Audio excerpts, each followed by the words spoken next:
Hello दोस्तों, नमस्कार। MCC classes में साथियों आपका बहुत बहुत स्वागत है। और आज हम देखने वाले हैं प्यारे दोस्तों, मध्य प्रदेश का पेपर नंबर जो है आपका नेक्स्ट, जो कि हुआ था 3 सितंबर को। ये मॉर्निंग शिफ्ट का है ना। इससे पहले मैं वीडियो बना चुका हूँ। 3 तारीख का ही जो पेपर था आपका वो इवनिंग शिफ्ट का था, ठीक है। तो वो भी आप देख सकते हैं दोस्तों, जो 3 बजे वाला पेपर था, ठीक है। दूसरी बात ये करूँगा दोस्तों, वीडियो अगर आप डिसलाइक करते हैं तो प्लीज़ उसमें कमेंट जरूर कर दें कि क्या आपको कमी लग रही है ना, ताकि उस कमी को सुधारा जाए, ठीक है। तो आप ऐसा कर सकते हैं दोस्तों। चलिए मैं बात करता हूँ आगे।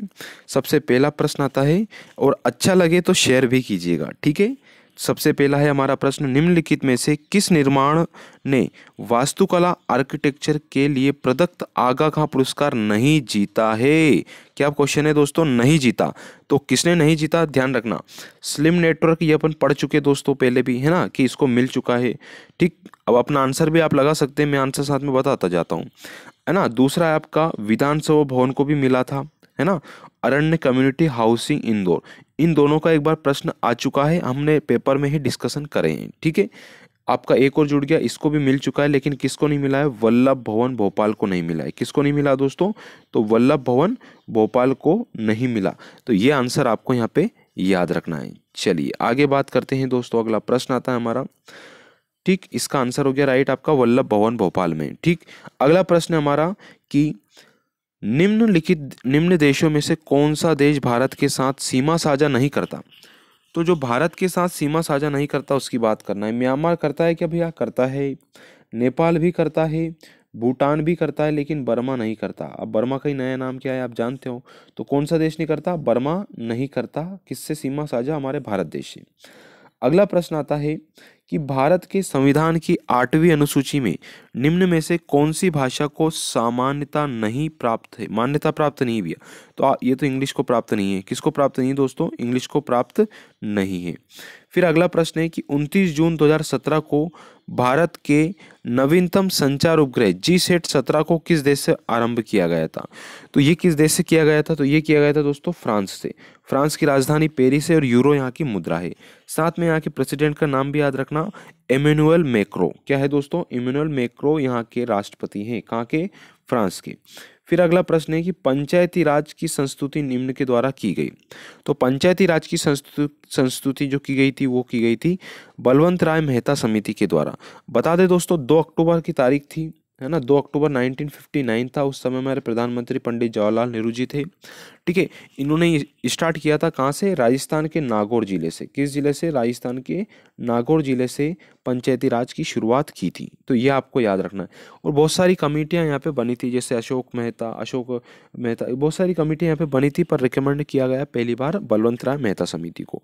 चलिए आगे बढ़ते हैं दोस्तों। यदि आप MP कांस्टेबल की, Madhya Pradesh police, MP police, MP SI group 2 sub group 4, या मध्य प्रदेश आपकी शिक्षाकर्मी की आप तैयारी कर रहे हैं, MP PSC की तैयारी कर रहे हैं, ग्रुप 2 सब ग्रुप 4 की तैयारी कर रहे हैं, तो डिस्क्रिप्शन में मैंने लिंक दे रखा है परीक्षा ऐप का।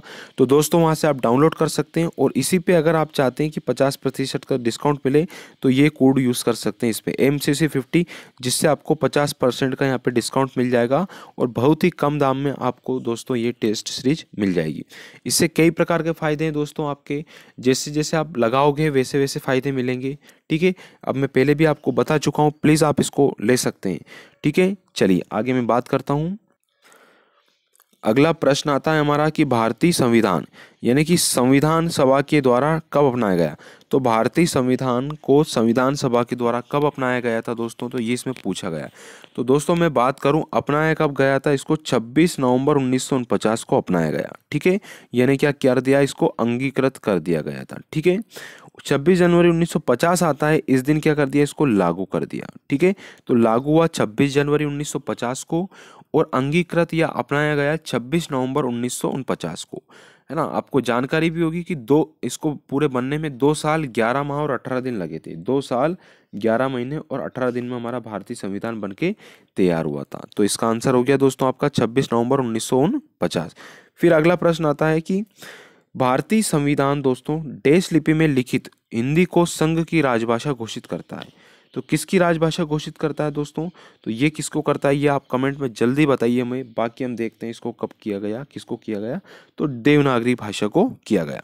टोटल 343 जो अनुच्छेद नंबर 343 है दोस्तों, इसमें हिंदी को राजभाषा का दर्जा दिया गया। ठीक है, और लिपि कौन सी घोषित कर दी, हमारी देवनागरी लिपि। ठीक है, ये आपका रीजनिंग का पेपर है दोस्तों। चलिए आगे बात करता हूँ, मालवा उत्सव 2017 का आयोजन कहाँ हुआ था। तो मालवा उत्सव जो 2017 का आयोजन दोस्तों इंदौर में हुआ था, है ना, ये आपको याद रखना है। साथ में 2019 का जो आयोजन किया गया वो भी हमारे इंदौर में किया गया, लाल बाग पैलेस में किया गया। ठीक है, और ये कहाँ कहाँ होता है तो बता दूं मैं, मालवा उत्सव होता है इंदौर में, धार और उज्जैन। ठीक है, तो इंदौर आपको याद रखना है, धार याद रखना है, उज्जैन, ये तीनों जगह पे होता रहता है। चलिए अगला प्रश्न है मेरे दोस्तों, प्लीज थोड़ा वीडियो को शेयर कर दीजिए, और जितने लोग देख रहे हैं कम से कम उतने लोग तो लाइक कीजिए, है ना। निम्नलिखित में से कौन 2014 के लिए विश्व खाद्य पुरस्कार विजेता रहा है। तो 2014 की मैंने बात की, तो ये आप देख लीजिए, इसका आंसर है संजय राजाराम। ठीक, अब हम बात करेंगे विश्व खाद्य पुरस्कार। ठीक है, अब विश्व खाद्य पुरस्कार की जो स्थापना हुई दोस्तों सबसे पहले 1986 में हुई। अब 1986 में जैसे ही हो गई और 1987 में पुरस्कार मिलने लगा।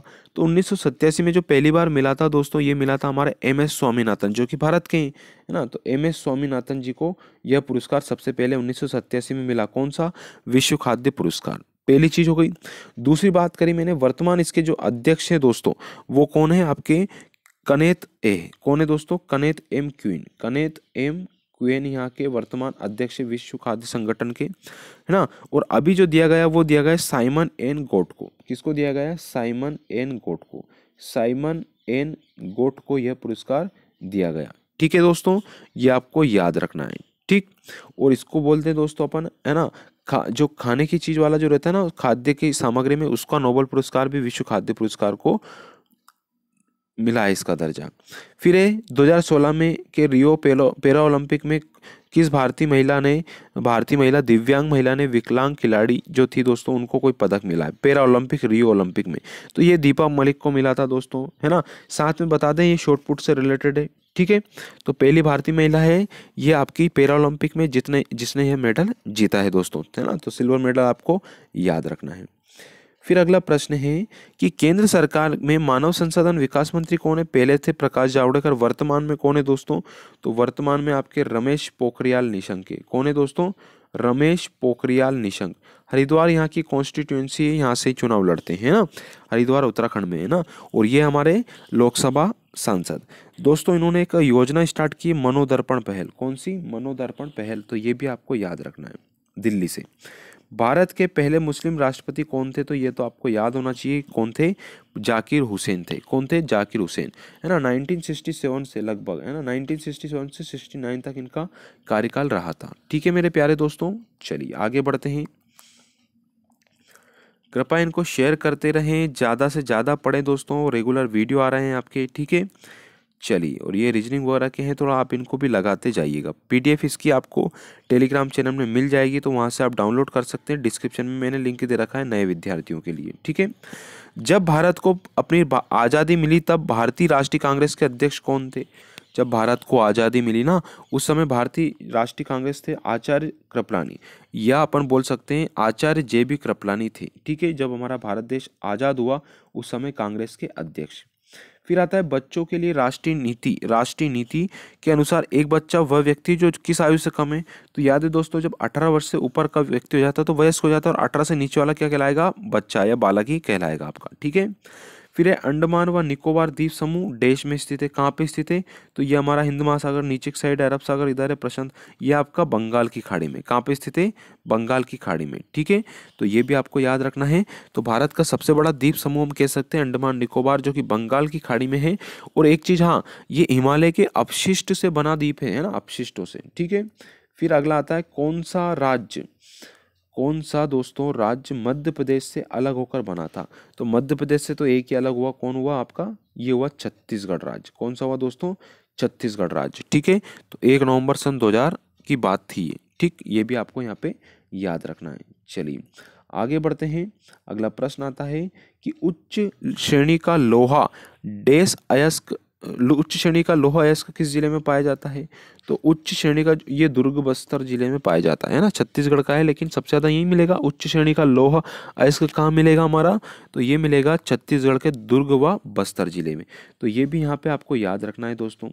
चलिए अगला प्रश्न आता है कि निम्नलिखित में से कौन सबसे पहले भारतीय खिलाड़ी है जो 2015 में विश्व बैडमिंटन चैंपियनशिप में महिला में फाइनल तक पहुंची थी? तो साइना नेहवाल। ठीक है, तो ये भी आपको याद रखना है ना। अब पीवी सिंधु पहुंच गई है ना, ये भी आपको याद होनी चाहिए जानकारी। चलिए आगे के प्रश्न हम देखते हैं दोस्तों। दिलवाड़ा समूह के जैन मंदिर कहाँ स्थित है? तो दिलवाड़ा जैन समूह है ना, दिलवाड़ा में जो मंदिर है वो किस धर्म के हैं? जैन धर्म के। कहाँ पे पढ़ेंगे? तो ये पढ़ेंगे माउंट आबू में। कहाँ पढ़ेंगे दोस्तों? माउंट आबू में। ये क्वेश्चन याद रखना है, पुराने क्वेश्चन है जो कई बार बीच बीच में आ जाते हैं एग्जाम में। ठीक है, चलिए इसकी पीडीएफ आपको टेलीग्राम चैनल में मिल जाएगी। आगे के हम कुछ क्वेश्चंस और देख लेते हैं, और बाकी लोग कुछ क्वेश्चंस वगैरह हो तो आप पूछ सकते हो भी, है ना, डिस्क्रिप्शन में कमेंट करके। चलिए कुछ क्वेश्चन आपके यहीं कंप्लीट करते हैं। ठीक, चलो तो प्लीज़ थोड़ा सा लाइक और शेयर जरूर कीजिएगा। एमसीसी क्लासेस ब्यावरा को धन्यवाद मेरे साथियों। प्लीज़ शेयर और सपोर्ट इसी प्रकार करते रहिए। धन्यवाद।